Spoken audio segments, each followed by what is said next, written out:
আসসালামু আলাইকুম, শুভেচ্ছা সহ আমন্ত্রণ জানাচ্ছি দেশের এবং দেশের বাইরের সকল দর্শক শ্রোতাকে চ্যানেল আই সংবাদে। সংবাদ আয়োজন নিয়ে বার্তা কক্ষে রয়েছি আহমেদ মেহেদী হাসান। সংবাদের শুরুতেই চলুন জেনে নেওয়া যাক সুপার ফ্রেশ সাবেনওয়েল সংবাদ শিরোনাম। স্মার্ট বাংলাদেশ গড়ায় সরকার, অর্থনীতি ও নাগরিকদের স্মার্ট করতে প্রধানমন্ত্রীর ঘোষণা। রাজধানীতে ডিজিটাল মেলা উদ্বোধন। সুষ্ঠু নির্বাচন অনুষ্ঠানে জেলা প্রশাসকদের দক্ষতার সাথে কাজ করার নির্দেশনা। উন্নয়ন কর্মকাণ্ড বাস্তবায়নে প্রশাসনকে সহায়তা করবে সেনাবাহিনী। চলমান আন্দোলন বেগবান করতে বিএনপির নতুন পদযাত্রা কর্মসূচি। সহিংসতা ঠেকাতে নির্বাচন পর্যন্ত আওয়ামী লীগের মাঠে থাকার ঘোষণা। এবং বিএনপি সংলাপ চাইলে হতে পারে বলে বেগম মতিয়া চৌধুরীর ইঙ্গিত।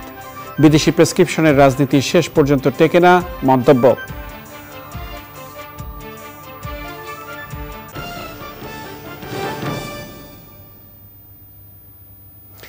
এছাড়াও সোশ্যাল ইসলামী ব্যাংক লিমিটেড বিশেষ সংবাদে যা থাকছে।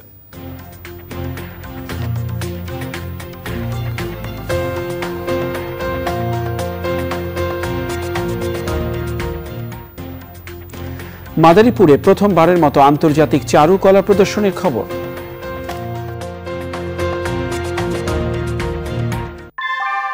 কুয়াশায় সাল ছুঁয়ে পানি আর কত হয়রানি আছে সমাধান। বসত ঘরে লাগাও, আনো আসি। সংবাদ শিরোনামগুলো জানাচ্ছিলাম। প্রিয় দর্শক, এখনকার সংবাদ আয়োজন একই সঙ্গে চ্যানেল আই ইউটিউব চ্যানেলে ও ইউটিউবে লাইভ স্ট্রিম হচ্ছে। যাওয়া যাক বিস্তারিত সংবাদে। প্রধানমন্ত্রী শেখ হাসিনা বলেছেন, ডিজিটাল বাংলাদেশের স্বপ্ন পূরণের পর এবার সরকারের লক্ষ্য স্মার্ট বাংলাদেশ গঠন। ডিজিটাল মেলার উদ্বোধনীতে ভিডিও বার্তায় প্রধানমন্ত্রী বলেন, ডিজিটাল যোগাযোগই হবে স্মার্ট বাংলাদেশ গড়ার মূল উপকরণ। স্মার্ট বাংলাদেশ গড়তে অর্থনীতি, সরকার, নাগরিক ও সমাজ সবকিছুকেই স্মার্ট করে গড়ে তোলা হবে। নীলাদ্রি শেখরের রিপোর্ট। ডিজিটাল বাংলাদেশ গড়ার ঘোষণা দিয়ে 2008 সালে রাষ্ট্র পরিচালনার দায়িত্ব পেয়ে আধুনিক যোগাযোগ প্রযুক্তি গড়ে তোলা সহ সব ক্ষেত্রেই ডিজিটালাইজেশন করেছে সরকার। ভিডিও বার্তার মাধ্যমে ডিজিটাল মেলার উদ্বোধন করে প্রধানমন্ত্রী সামনের দিনে কেমন বাংলাদেশ গড়তে চান সে কথা তুলে ধরেন। ডিজিটাল বাংলাদেশ এখন বাস্তবতা। আমাদের পরবর্তী লক্ষ্য হলো স্মার্ট বাংলাদেশ গড়ে তোলা, স্মার্ট জাতি গঠন করা। স্মার্ট বাংলাদেশ অর্জনে সর্বাধুনিক প্রযুক্তি ব্যবহারের বিকল্প নেই। Artificial intelligence, internet of things, virtual reality, augmented reality, robotics, big data প্রভৃতি ডিজিটাল প্রযুক্তির সর্বোচ্চ সুবিধা কাজে লাগিয়ে অর্থনৈতিকভাবে সমৃদ্ধ হতে চাই। এখন আর বিদেশি স্যাটেলাইটের উপর নির্ভর করতে হয় না। অন্যদিকে স্যাটেলাইটের অব্যবহৃত তরঙ্গ ভাড়া দিয়ে বিপুল পরিমাণ বৈদেশিক মুদ্রা আয় করাও সম্ভব হচ্ছে। স্মার্ট দেশ গড়তে সবকিছুতেই প্রযুক্তি নির্ভর ও নতুন নতুন প্রযুক্তির ব্যবহার বাড়ানোর কথাও বলেন সরকার প্রধান। বাংলাদেশ ডিজিটালাইজেশনের এক বিপ্লব ঘটে গেছে। এখন তরুণ প্রজন্মের মধ্যে স্মার্ট বাংলাদেশের স্বপ্ন রচিত হচ্ছে। শিল্পাঞ্চলে 5G সেবা নিশ্চিত করা হবে। বিনিয়োগ ও রপ্তানি ক্ষেত্রে ডিজিটাল পণ্য অর্থনীতিতে গুরুত্বপূর্ণ অবদান রাখবে বলে আমি আশা করি। ডিজিটাল কানেক্টিভিটি হবে স্মার্ট বাংলাদেশ বিনির্মাণের প্রধান হাতিয়ার। এই কানেক্টিভিটির উপর ভিত্তি করেই গড়ে উঠবে smart citizen, smart economy, smart government এবং স্মার্ট সোসাইটি।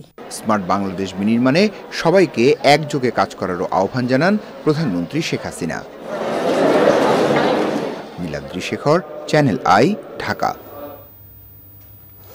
দুর্নীতি ও মাদক যেন সমাজকে ধ্বংস করতে না পারে সেদিকে সতর্ক দৃষ্টি দিতে বলেছেন রাষ্ট্রপতি মোহাম্মদ আব্দুল হামিদ। জেলা প্রশাসক সম্মেলন উপলক্ষে তাদের উদ্দেশ্যে ভাষণে রাষ্ট্রপতি বলেন, দুর্নীতির কারণে টেকসই উন্নয়ন যেন বাধাগ্রস্ত না হয় সেজন্য মাঠ প্রশাসনের প্রতিটি স্তরে স্বচ্ছতা ও জবাবদিহিতা নিশ্চিত করতে হবে। বৈশ্বিক পরিস্থিতি মাথায় রেখে সরকারি সম্পদের সর্বোচ্চ ব্যবহার, ব্যয় সংকোচন এবং উন্নয়ন কর্মসূচির সফল বাস্তবায়নে জেলা প্রশাসকদের আরও যত্নশীল হওয়ার আহ্বান জানান রাষ্ট্রপতি। মাদক দ্রব্য যাতে যুব সমাজকে ধ্বংসের মুখে ঠেলে না দেয় সেদিকেও আপনাদেরকে সতর্ক দৃষ্টি রাখতে হবে। দুর্নীতি উন্নয়নের সবচেয়ে বড় অন্তরায়। দুর্নীতির কারণে টেকসই উন্নয়ন বাধাগ্রস্ত হচ্ছে। তাই মাঠ প্রশাসনের প্রতিটি স্তরে স্বচ্ছতা ও জবাবদিহি ব্যবস্থা গড়ে তুলতে হবে।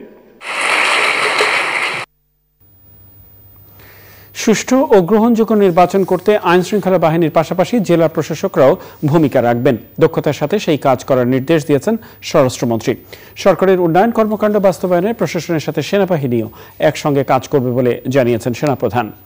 সরকার নির্বাচনী ইস্তেহারের অগ্রাধিকার অনুযায়ী চলমান প্রকল্প তদারকির নির্দেশ দেওয়ার মধ্য দিয়ে শেষ হয়েছে 3 দিনের জেলা প্রশাসক সম্মেলন। রফিকুল বাশারের রিপোর্ট।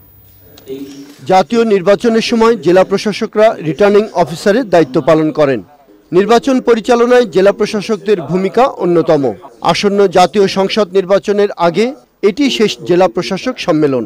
নির্বাচনের সময় যা প্রয়োজন তাদের অভিজ্ঞতা এবং তাদের দক্ষতা দিয়ে তারা যে কোনো সিচুয়েশন তারা মোকাবেলা করতে পারবে। আর বস্তুত আমাদের তো এখানে করণীয় সেই সময় কিছু থাকবে না। আমাদের মন্ত্রণালয়গুলি শুধু আমরা রুটিন ওয়ার্ক করব। মূল দায়িত্বে থাকবে ইলেকশন কমিশন। তা আমরা সেটা সেই সম্বন্ধে আমরা বলেছি যে একটা সুষ্ঠু অ্যাকসেপ্টেবল নির্বাচন এই দেশবাসী চাচ্ছেন, সারা বিশ্ব সেইভাবেই তাকিয়ে আছেন। আপনারা সেই নির্বাচন একটা সুষ্ঠু নির্বাচনের জন্য কিন্তু আপনাদের ভূমিকা মুখ্য হবে। সেই জন্যই আপনারা নিজেদের তৈরি রাখুন। অনিবন্ধিত অনলাইন ও আইপি টিভিগুলোতে গুজব বা বিভ্রান্তি ছড়ানো রোধে এবং সত্য প্রচারে সজাগ থাকতে বলা হয়েছে। অনেকগুলো আইপিটিভি আছে যেগুলোর কোনো নিবন্ধন নাই এবং ইউটিউব চ্যানেল আছে যেগুলোর মাধ্যমে যারা সেগুলোতে কাজ করে তারা নিজেদেরকে আবার সাংবাদিক পরিচয় দেয় এবং সেগুলোর মাধ্যমে অনেক সময় গুজব ছড়ানো হয়, সেগুলোর মাধ্যমে অনেক সময় ভুল তথ্য পরিবেশন করা হয় এবং বিভ্রান্তি ছড়ানো হয়। এটি একটি বড় চ্যালেঞ্জ। জেলা প্রশাসকের সাথে আলোচনার সময় এই কথাটি উঠে এসছে। জেলা প্রশাসকদের সাথে নির্বাচন নিয়ে কোনো আলোচনা হয়নি জানিয়ে সেনাপ্রধান জানান, বেসামরিক প্রশাসনের সাথে সম্পর্ক আরও বন্ধুত্ব হওয়ায় একসাথে কাজ করতে গিয়ে সেনাবাহিনী আগের চেয়ে বেশি স্বাচ্ছন্দ্য বোধ করছে। উদ্দেশ্য একই, বাট কর্মপদ্ধতির ভিন্নতার কারণে অনেক সময় একটু কিছু ভুল বোঝাবুঝি হয়তো হয়ে থাকে। তো যত আমরা ওইগুলো দূর করতে পারবো, আমাদের কাজের নিজের স্বকীয়তা বজায় রেখে আমার মনে হয় will be able to perform what is expected from us by the government. রাষ্ট্রীয় এবং ব্যক্তি পর্যায়ে ডেটা সংরক্ষণের জন্য উপাত্ত সুরক্ষা আইন করা হবে। ডিজিটাল সিকিউরিটি অ্যাক্টের আওতায় মামলা হওয়ার জন্য যথেষ্ট, তাহলেই মামলা হবে, আর না হলে মামলা হবে না। বেশ কিছু মন্ত্রণালয়ে অনেক গুরুত্বপূর্ণ ডেটাবেজ আছে যেগুলো কিন্তু প্রাইভেট কোম্পানি, দেশি বা বিদেশি কোম্পানি, তারা অনেক সময় বিভিন্ন কৌশলে সেই ডেটাগুলো হাতিয়ে নিয়ে যায়। আবার অনেক ক্ষেত্রে সাইবার ক্রিমিনালরাও তারা আক্রমণ চালিয়ে ডেটাগুলো চুরি করার চেষ্টা করে। আর একজন রোহিঙ্গাকেও বাংলাদেশে প্রবেশ করতে না দেওয়ার সিদ্ধান্ত হলেও মিয়ানমারের আন্তরিকতার অভাবে তারা আসছে বলে জানান পররাষ্ট্রমন্ত্রী। আমাদের পলিসি হচ্ছে আমরা আর একটা রোহিঙ্গা নেব না, কিন্তু আমরা তো মারতে পারি না। আমাদের প্রায়োরিটি হচ্ছে they must go back to their country of origin. এইটা আমাদের নাম্বার 1, যে তাদের রিপার্টিশন করতে হবে। এবং যেহেতু মায়ানমারও বলেছে তারা লোকগুলো নিয়ে যাবে, কিন্তু আজকে 60 ইয়ার চলছে, একটাও যায় না। তাদের মধ্যে আন্তরিকতার অভাব। নির্বাচনের আগে সরকারের ইস্তেহারের অগ্রাধিকার অনুযায়ী চলমান প্রকল্পগুলো তদারকি করতে জেলা প্রশাসকদের নির্দেশ দেওয়া হয়েছে। সরকারের যে আমাদের উন্নয়নগুলো, যে কর্মকাণ্ডগুলো আছে, ওখানে প্রকল্পগুলো আছে, সেগুলো উনি বাস্তবায়ন করবেন এবং জনমুখী জনপ্রশাসন, মানুষের সেবক হিসেবে তারা কাজ করবেন। Rafiqul Bashar, channel I, Dhaka. বিএনপির চলমান আন্দোলনকে আরও জোরদার করার লক্ষ্যে নতুন পদযাত্রা কর্মসূচি ঘোষণা করেছে ঢাকা উত্তর ও দক্ষিণ বিএনপি। সংবাদ সম্মেলনে দলের মহাসচিব বলেছেন, সরকার পতনের বিএনপির আন্দোলনে জনগণের স্বতঃস্ফূর্ত অংশগ্রহণ থাকায় 4 ফেব্রুয়ারি বিভাগীয় সমাবেশের আগে উত্তর ও দক্ষিণ বিএনপির পদযাত্রা হবে।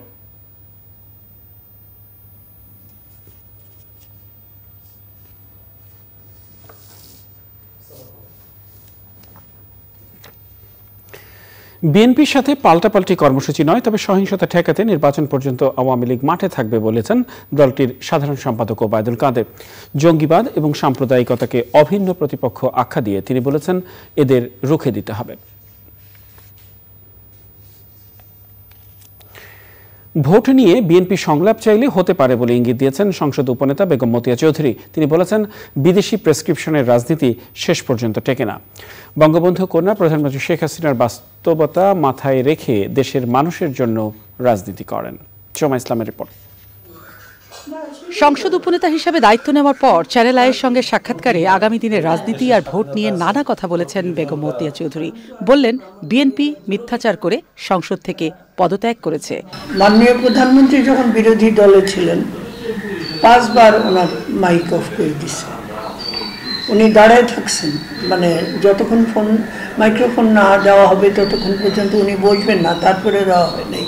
মানুষ তো দেখছে যে হারুন সাহেব কথা বলতে পারে কিনা, রুমিন ফারহানা কথা বলতে পারে কি পারে না। এগুলি বলার পরে যদি মনে করে যে একটা অসত্য কথারে 10 বার জোর দিয়ে বললেই সেটা সত্যে পরিণত হবে না।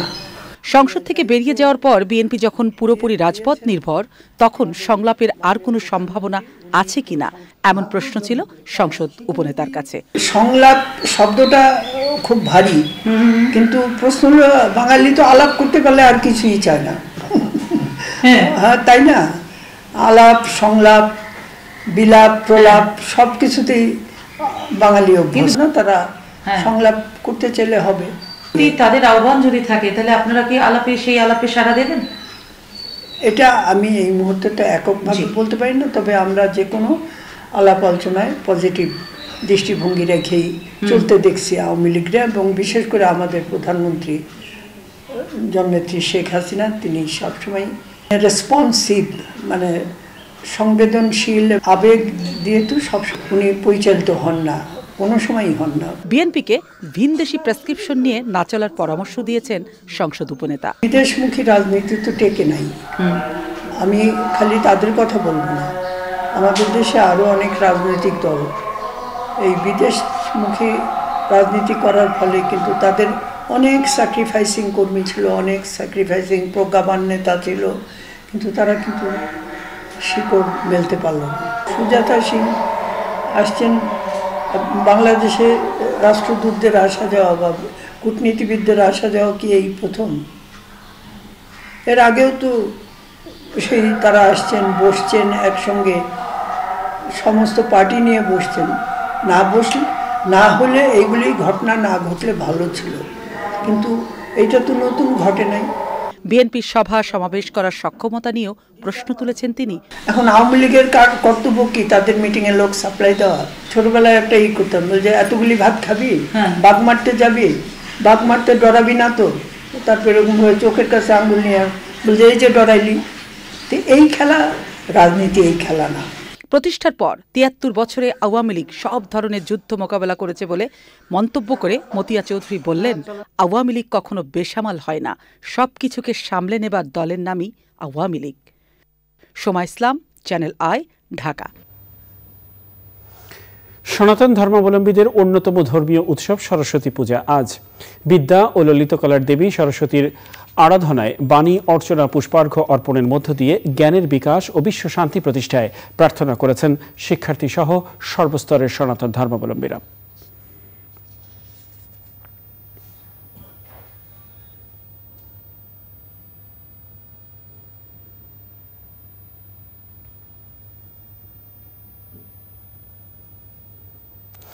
এ পর্যায়ে আই স্পোর্টস।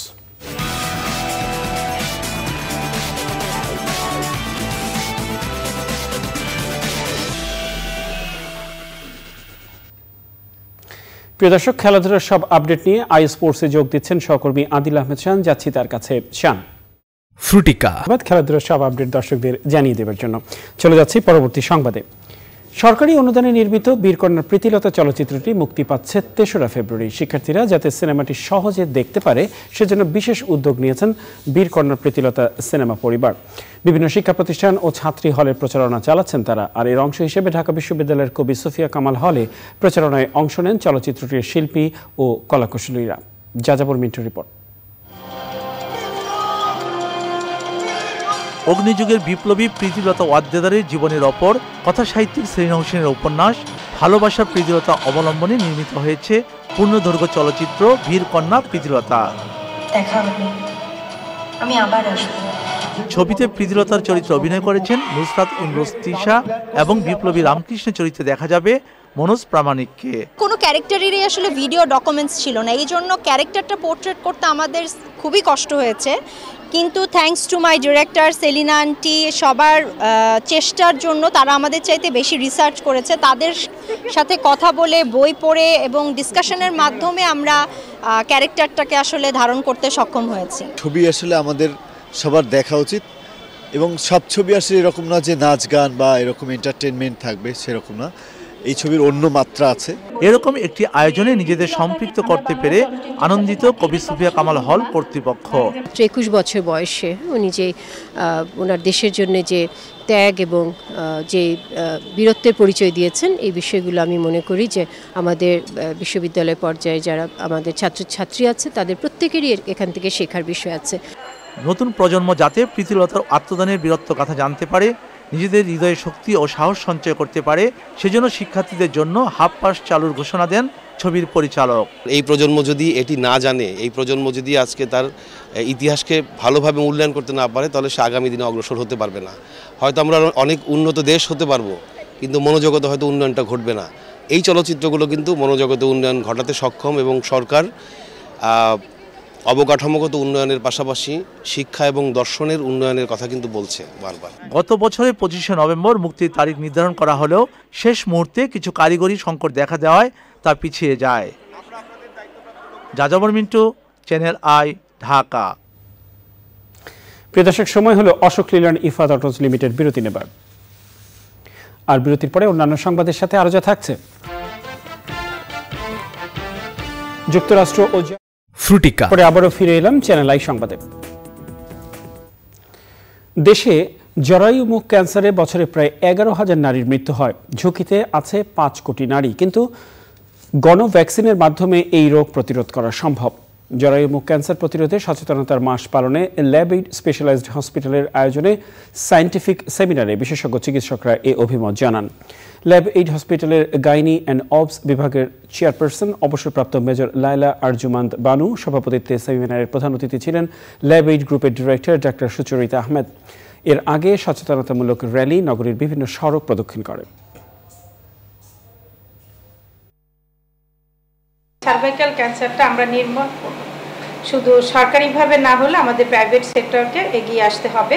প্রাইভেট সেক্টরে যেটা পাওয়া যাচ্ছে পেপিলোভ্যাক্স, আমি বলবো সবাইকে দিতে, কোনো ভয় নেই, এটা আপনারা সবাই ভ্যাকসিনটা নিয়ে নেবেন। প্রতিরোধের সবচেয়ে বড় ব্যাপার হচ্ছে ভ্যাকসিন। ইনসেপ্টা বাইভ্যালেন্ট ভ্যাকসিন নিয়ে আসছে প্যাপিলোভ্যাক্স। তো আমার মনে হয় এটা আমরা আজকে আমাদের এখানে কিছু রোগীদের আমরা ভ্যাকসিন দিয়েছি সুলভ মূল্যে, এবং যারা এখনও ভ্যাকসিন নেন নাই তারা অবশ্যই ভ্যাকসিন নেবেন, কারণ ভ্যাকসিন নিলে কিন্তু আপনার জরায়ু মুখের ক্যান্সার থেকে সম্পূর্ণ নিরাপদ থাকবেন। এ পর্যায়ে নিটল টাটা আন্তর্জাতিক সংবাদ।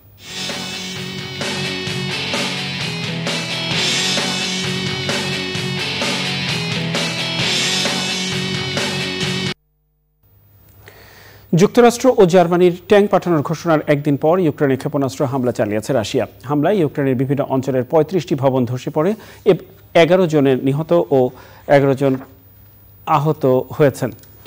সবচেয়ে বেশি আবাসিক ভবনে ক্ষতি হয়েছে রাজধানী কিয়েভে। ওডেসা অঞ্চলে 2টি শক্তি কেন্দ্রে হামলা হয়েছে বলেও দাবি করেছে ইউক্রেনের কর্মকর্তারা। ইউক্রেনের সেনাবাহিনীর প্রধান বলেছেন, আকাশ এবং সমুদ্র পথে 55টি ক্ষেপণাস্ত্র নিক্ষেপ করেছে মস্কো, যার মধ্যে 47টিকে প্রতিহত করেছে ইউক্রেন।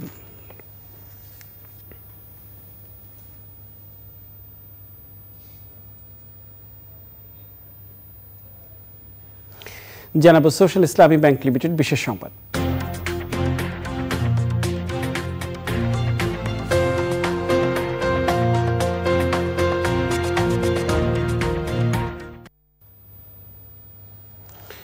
মাদারীপুরে প্রথমবারের মতো আন্তর্জাতিক চারুকলা প্রদর্শনী হচ্ছে। 21শে পদকপ্রাপ্ত চিত্রশিল্পী কাজী আনোয়ার হোসেন চারুকলা প্রদর্শনী 2023 অনুষ্ঠিত হচ্ছে জেলা সদরের 2টি ভেন্যুতে। 20শে জানুয়ারি থেকে শুরু হওয়া চিত্র প্রদর্শনী চলবে 31শে জানুয়ারি পর্যন্ত। জেলা শহরে আন্তর্জাতিক চারুকলা প্রদর্শনী হওয়ায় অভিভূত মাদারীপুরবাসী। মাদারীপুর প্রতিনিধি রাহাত হুসাইনের পাঠানো তথ্য ও ভিডিও চিত্রে রাজীব আহমেদ রিপোর্ট। নানা আয়োজনে 12 দিনের মাদারীপুর উৎসব চলছে। উৎসবের অন্যতম আকর্ষণ হচ্ছে প্রথমবারের মতো আন্তর্জাতিক চারুকলা প্রদর্শনী। চিত্রশিল্পী কাজী আনোয়ার হোসেন সমাজ কল্যাণ সংস্থার আয়োজনে শহরের শিল্পকলা একাডেমি ও পৌরসভা মিলনায়তনে চলছে প্রদর্শনী। দূর দূরান্ত থেকে দর্শনার্থীরা আসছেন সেখানে। মাদারীপুরের কৃতি সন্তান কাজী আনোয়ার হোসেনের পাশাপাশি দেশি বিদেশি চিত্রশিল্পীদের চিত্রকর্ম দেখে অভিভূত ও উচ্ছ্বাসিত দর্শনার্থীরা। সত্যি এটা দেখে এত অভিভূত হয়েছি যে এর আগে মাদারীপুরে এই চিত্রশিল্পী কর্মের উপর এতটা অনুষ্ঠান, সুন্দর একটা অনুষ্ঠান, এতটা আয়োজন আর হয়েছে বলে আমার জানা। আমি প্রথম এরকম আয়োজন দেখলাম, সত্যি অনেক মনোমুগ্ধকর পরিবেশ। আজ আমরা কাজী আনোয়ার হোসেনের কিছু চিত্রকর্ম দেখলাম। এটা দেখে অনুভব করলাম সে কত গভীরের লোক ছিল, সে তো আমাদের গর্বের ধন। চিত্রশিল্পী আনোয়ার হোসেন চিত্রকর্মের মাধ্যমে বিশ্বের কাছে পরিচিত করেছেন বাংলাদেশকে। সোনার বাংলা গঠন করার জন্য মূল যে চাবিকাঠিটি, সেই চাবিকাঠিটি হলো সোনার মানুষ গঠন করতে হবে। সোনার মানুষ গঠিত হবে শিল্প সংস্কৃতির মাধ্যমে। একটি শিল্পই পারে মানুষকে রুচিশীল করে তোলার জন্য। তাই এই মাদারীপুরের স্কুল, কলেজ এবং যত শিক্ষার্থী আছেন সকলকে এই শিল্পকর্ম দেখার জন্য আহ্বান জানাবো, যাতে জেলা পর্যায়ে নিয়মিত এমন আয়োজন হলে কর্মসংস্থানের ব্যবস্থার পাশাপাশি উন্নত মানের শিল্পী গড়ে তোলা সম্ভব বলে মনে করেন চিত্রশিল্পীরা। দেশের যে পর্যায়গুলো হচ্ছে, অন্যায়, অবিচার, এগুলো তো আমরা আমাদের কাজের মাধ্যমে তুলে ধরবো। শিল্পী এটা একটা দায়িত্ব, মানে তার নিজের দেশের প্রতিও এবং নিজের কাছেও। ঠিক এইরকম যারা প্রখ্যাত ব্যক্তি আছেন বিভিন্ন জায়গা থেকে, তারা এইভাবে তাদেরকে খুঁজে খুঁজে বের করে তাদেরকে যাতে সম্মানিত করা হয়। কেবল রাজধানী ভিত্তিক শিল্প প্রদর্শনী না রেখে সারা দেশে ছড়িয়ে দেওয়ার লক্ষ্যেই এ আয়োজন। Rajib Ahmed, channel I. যাক অর্থনীতি সংবাদে।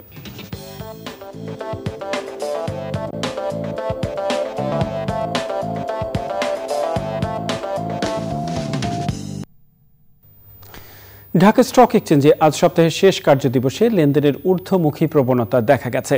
আগের কার্যদিবসের চেয়ে ডিএসইএক্স সূচক 2 পয়েন্ট বেড়ে ৬,২৯৬ পয়েন্টে দাঁড়িয়েছে। অপরিবর্তিত রয়েছে বেশিরভাগ কোম্পানির শেয়ারের দাম। হাত বদল হয়েছে ৩৪৭টি কোম্পানির ৫০৫ কোটি ৫৩ লাখ টাকার শেয়ার ও মিউচুয়াল ফান্ড, যা আগের কার্যদিবসের চেয়ে ২২৯ কোটি ৭ লাখ টাকা কম। এর মধ্যে দাম বেড়েছে ৩৩টির, কমেছে ১৩৬টির এবং অপরিবর্তিত রয়েছে ১৭৮টি কোম্পানির শেয়ারের দাম। ইন্ডি ক্যাফে গ্লোবাল সিল্ক সিটি সংবাদ।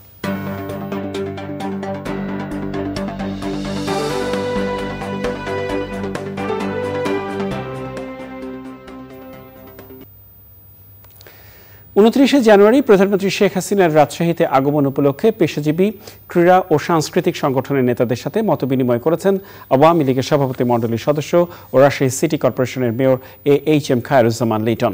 সে সময় উপস্থিত ছিলেন নাট্য ব্যক্তিত্ব অধ্যাপক Malay Kumar Bhowmik, Rajshahi chamber of commerce and ইন্ডাস্ট্রিজের সভাপতি মাসুদুর রহমান রিঙ্কু এবং অন্যরা। সভায় মেয়র বলেন, প্রধানমন্ত্রী রাজশাহী সিটি কর্পোরেশন এলাকার উন্নয়নে ২৮০০ কোটি টাকার প্রকল্প অনুমোদন করেছেন। সেই প্রকল্পের মাধ্যমে রাজশাহী মহানগরীকে সাজানো হচ্ছে। শিল্পায়ন আমরা করতে চাই, অদূর ভবিষ্যতে আল্লাহ যেন কবুল করেন, আপনারা দোয়া করবেন। রাজশাহীতে একটা নৌবন্দর পদ্মা নদীর ধারে একটা নৌবন্দর করার বিষয়টি অনেক দূরে এগিয়ে গেছে। এটি প্রায় ৭-৮ বছর ধরে আমি বেশি লেগেছিলাম। এটি ভারতের মুর্শিদাবাদের ধুলিয়ান থেকে, ওদের নৌবন্দর ধুলিয়ান থেকে নদীপথে আমাদের সুলতানগঞ্জ হয়ে সুন্দরবনে একটা জায়গা রাখা হচ্ছে, সেখানে প্রাথমিক পর্যায়ে সেখানে মাল নিয়ে এসে ফেলা হবে। কিন্তু আমি বলেছি ওইটাতে কোনো কাজ হবে না, কাজটা করতে হবে রাজশাহীকে টাচ করে, ঈশ্বরদী পাকশি টাচ করে চলে যাবে আরিচা হয়ে ঢাকা। তাহলে ভারতের বোল্ডার পাথর, যে পাথর, ফ্লাই অ্যাশ, ফলমূল, সবজি বা বিভিন্ন সময় পেঁয়াজ, হলুদ, আদা আমাদের লাগে, সেগুলো আমরা নৌপথে খুব অল্প খরচে রাজশাহী থেকে রাজশাহী পর্যন্ত আনতে পারবো। তো এটাকে ঘিরে একটা বড় বাণিজ্য কিন্তু গড়ে উঠবে রাজশাহীর এই নদীপথকে ঘিরে।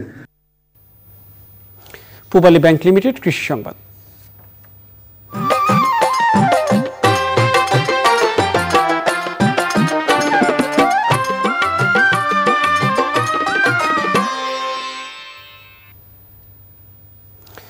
টাঙ্গাইলের দেলদুয়ারে দিনে দিনে বাড়ছে উচ্চ ফলনশীল জাতের সরিষা আবাদ। উপজেলায় এবার লক্ষ্যমাত্রার চেয়ে বেশি জমিতে সরিষা চাষ হয়েছে।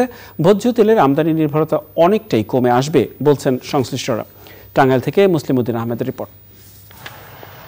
দেশের দ্বিতীয় বৃহত্তম সরিষা উৎপাদনকারী জেলা টাঙ্গাইল। এই অঞ্চলে এবার বাড়ির 14 জাতের সরিষার আবাদ বেশি হয়েছে। সরিষার স্বল্প মেয়াদী ফসল হয় 2 ফসলি জমি এখন 3 ফসল আবাদের আওতায় এসছে। এই বাড়ি 14 আমরা ফলিয়া আমার দেশের উন্নতি, আমাকে উন্নতি। ওই মাঘী সরিষার চেয়ে অনেক ফলন বেশি, মানে কেজিতে 3 পোয়া পর্যন্ত আমরা বেশি তোল পাই। সরিষা দেখে এবার মানুষের মানে হয়েছে যে আগামীতে এক তোলা জমিও প্রতিদিন রাখবো না, আমরা সব জমি ধান বোনার আগে সরিষায় আবাদ করবো। বাড়ি 14 এবছর যে শস্য হয়েছে আগামী বছর আরো অনেক হবে। কৃষি গবেষণা না করলেও আমাদের আগ্রহ মানে এটা দেয়া দিয়েই অনেক আগ্রহ বাইরে গেছে, অনেকেই করব। উচ্চ ফলনশীল সরিষার আবাদ বাড়ানো সম্ভব হলে আমদানি নির্ভরতা কমে প্রতি বছর প্রায় 20,000 কোটি টাকা সাশ্রয় হবে জানিয়েছে কৃষি বিজ্ঞানীরা। কিভাবে উৎপাদন বাড়ানো যায় তার 1 নম্বর পদ্ধতি হলো আমাদের এইভাবে আমরা সরিষা আবাদের জন্য আমরা হরাইজন্টাল ভাবে আমরা এরিয়া বাড়াইতে হবে না, আমাদেরকে ভার্টিক্যালি উৎপাদন বাড়াইতে হবে। তেলের যে আমাদের অভাব, এই আমাদের অভাব যে চাহিদা এটা আমরা কিছু হলেও আমরা সেটা পূরণ করতে পারবো। এর ফলে কি হবে, ওভারঅল আমাদের দেশের যে বৈদেশিক মুদ্রা ব্যয় হতো আস্তে আস্তে কি কমে আসবে। উচ্চ ফলনশীল বাড়ি 14 সরিষা মাঠ পর্যায়ে ছড়িয়ে দিতে কাজ করছে কৃষি গবেষণা ইনস্টিটিউটের সরজমিন গবেষণা বিভাগ। এখানে আমরা সোয়িং টাইম বপন সময়টাকে প্রাধান্য দিয়েছি, যেটা যথাসময়ে বপন করা যায়। আর আমাদের আপনারা জানেন যে বাড়ি সরিষা 14 মাঘির চেয়ে মানে 27-এর চেয়ে সার বেশি লাগে এবং পর্যাপ্ত সারের যে ডোজটা আমরা প্রপার ডোজটা এখানে মেনটেন করেছি, যার জন্য আমরা এখানে আমাদের কাঙ্ক্ষিত ফলন আমরা পাবো ইনশাল্লাহ। আর আমাদের এই মাঠ দেখে কৃষক খুবই উৎসাহ প্রকাশ করেছে। বাড়ির 14 জাতের সরিষা আবাদ কৃষক পর্যায়ে ছড়িয়ে দিতে টাঙ্গাইলের দেলদুয়ারে মাঠ দিবস অনুষ্ঠিত হয়েছে। টাঙ্গাইলের দেলদুয়ার থেকে মুসলিম উদ্দিন আহমেদ, চ্যানেল আই। দেখবেন প্রকৃতি সংবাদ।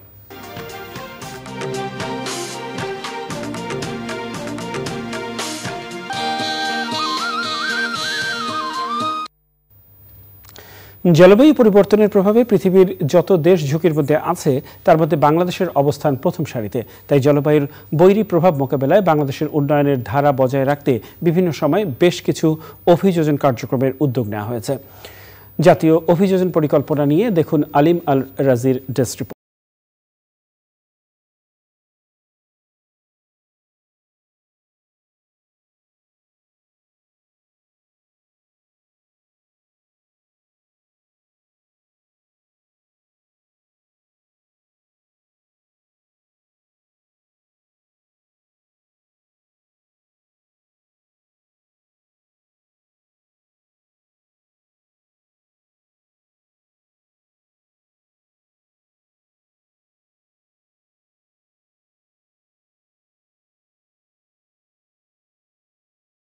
চূড়ান্ত করা হয়েছে।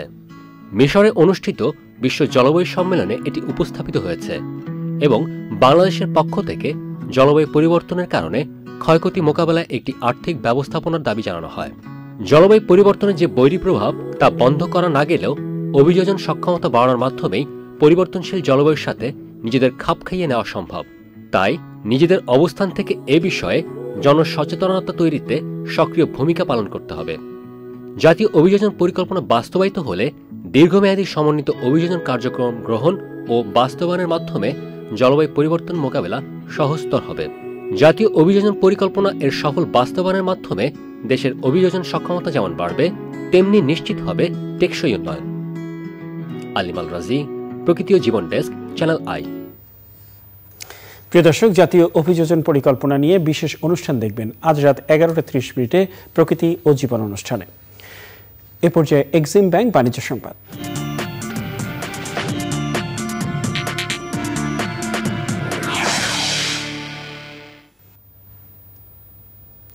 প্রিয় দর্শক, রাজধানী ও রাজধানীর বাইরের বাণিজ্যের খবর জানাচ্ছেন যাযাবর মিন্টু। পুরান ঢাকার বাদামদলিতে এক্সিম ব্যাংকের উপশাখা চালু হয়েছে। উদ্বোধন করেন ব্যাংকের ব্যবস্থাপনা পরিচালক এবং প্রধান নির্বাহী মোহাম্মদ ফিরোজ হোসেন। উপস্থিত ছিলেন অতিরিক্ত উপব্যবস্থাপনা পরিচালক এবং ঢাকা উত্তর ও দক্ষিণ অঞ্চলের আঞ্চলিক প্রধান মহিদুল ইসলাম এবং অন্যরা। ঢাকা উত্তর, কেন্দ্রীয় ও দক্ষিণ এবং নারায়ণগঞ্জ ও গাজীপুর অঞ্চলের সব শাখা ব্যবস্থাপক, উপশাখা ব্যবস্থাপক এবং ইসলামী ব্যাংকিং উইন্ডো প্রধানদের অংশগ্রহণে শাখা ব্যবস্থাপক সম্মেলন করেছে পূবালী ব্যাংক। প্রধান অতিথি ছিলেন ব্যাংকের ব্যবস্থাপনা পরিচালক ও প্রধান নির্বাহী মোহাম্মদ আলী। কক্সবাজারের শাহজালাল ইসলামী ব্যাংকের বার্ষিক ব্যবসায়িক সম্মেলন হয়েছে। প্রধান অতিথি ছিলেন ব্যাংকের পরিচালক পর্ষদের ভাইস চেয়ারম্যান আব্দুল করিম নাজিম। সভাপতিত্ব করেন ব্যাংকের ব্যবস্থাপনা পরিচালক ও সিইও মুসলেহ উদ্দিন আহমেদ। কক্সবাজারের উখিয়ার কোর্ট বাজারে কার্যক্রম শুরু করেছে আল আরাফা ইসলামী ব্যাংকের 209তম শাখা। উদ্বোধন করেন ব্যাংকের চেয়ারম্যান সেলিম রহমান। উপস্থিত ছিলেন ব্যাংকের পরিচালক আহমেদুল হক, ব্যবস্থাপনা পরিচালক ও সিইও ফরমান আর চৌধুরী এবং অন্যরা। যাযাবর মিন্টু, চ্যানেল আই। প্রিয় দর্শক, সময় হলো আবারও অশোক লীলান ইফাত অটোস লিমিটেড বিরতি নেবার। আর বিরতির পর জানিয়ে ফিরছি। বিরতির পরে আরো একবার আমন্ত্রণ চ্যানেল আই সংবাদে। টানা এক সপ্তাহ ধরে বায়ু দূষণের শীর্ষে রয়েছে ঢাকা। বায়ু দূষণ সূচকে ঢাকার মান ছিল রেকর্ড 369। দ্বিতীয় উজবেকিস্তানের তাশখন্দের বায়ু মান 264। গত 3 দিন ধরে বায়ু দূষণের সূচকে খুব অস্বাস্থ্যকর অবস্থানে ঢাকা। এর আগের 3 দিন এই নগরী ছিল ঝুঁকিপূর্ণ অবস্থানে। রাজধানী ঢাকায় আজ বাড্ডা এলাকার বাতাস বেশি দূষিত। বৈশ্বিক বায়ু মান পর্যবেক্ষণকারী সুইজারল্যান্ড ভিত্তিক ওয়েবসাইট এয়ার নাও বিশ্বের প্রায় 100টি বড় শহরের বায়ু দূষণ নিয়ে লাইভ তথ্য প্রকাশ করে। সাধারণত অতিমাত্রায় বায়ু দূষণ এলাকায় রেড অ্যালার্ট জারি করা হয়। এছাড়া অধিক সতর্কতার জন্য সাধারণ মানের চলাচলের সীমিত করার সুপারিশও করা হয়। মডেল ইউনাইটেড নেশনসের কার্যক্রমের সাথে পরিচয় করিয়ে দিতে তৃতীয়বারের মতো ছায়া বিতর্ক প্রতিযোগিতা আয়োজন করেছে বাংলাদেশ ইন্টারন্যাশনাল টিউটোরিয়াল স্কুল। সংলাপ এবং কূটনীতির মাধ্যমে ভিন্নতা দূর করার স্লোগানে রাজধানীর উত্তরায় স্কুলের ক্যাম্পাসে 3 দিনের এই আয়োজনে শিক্ষার্থীদের বিভিন্ন দেশের নীতি ও দৃষ্টিভঙ্গির সাথে পরিচয় করিয়ে দেওয়া হচ্ছে। বিশ্বের চলমান সমস্যা সমাধানে শিক্ষার্থীরা তাদের মতামত তুলে ধরবে।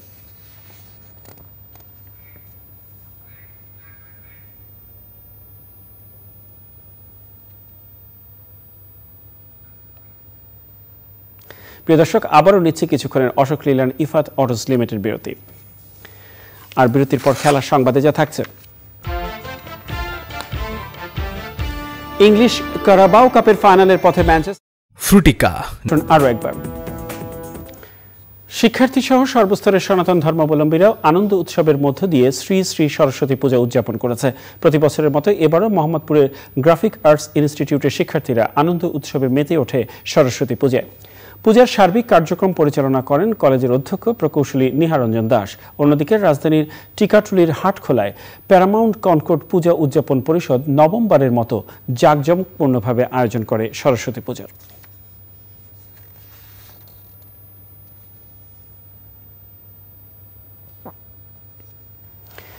বাংলাদেশে জলবায়ু পরিবর্তনের কারণে যারা উদ্বাস্তু হয়েছে তারাই মানব পাচারের শিকার হচ্ছে বেশি, আর সবচেয়ে বেশি সক্রিয় সুন্দরবন অঞ্চলের মানব পাচারকারীরা। জাতিসংঘের মানব পাচার বিষয়ক রিপোর্ট 2022-এ এমন তথ্য দেওয়া হয়েছে। রিপোর্টে বলা হয়েছে বাংলাদেশের 9টি জেলা মানব পাচারের জন্য ঝুঁকিপূর্ণ। রিপোর্টের প্রকাশনা অনুষ্ঠানে প্রধান অতিথি ছিলেন স্বরাষ্ট্র মন্ত্রণালয়ের সিনিয়র সচিব আমিনুল ইসলাম খান। রিপোর্টে আরও বলা হয়েছে ইউক্রেনে চলমান সংঘাত ও মানব পাচার বেড়ে যাওয়ার অন্যতম কারণ।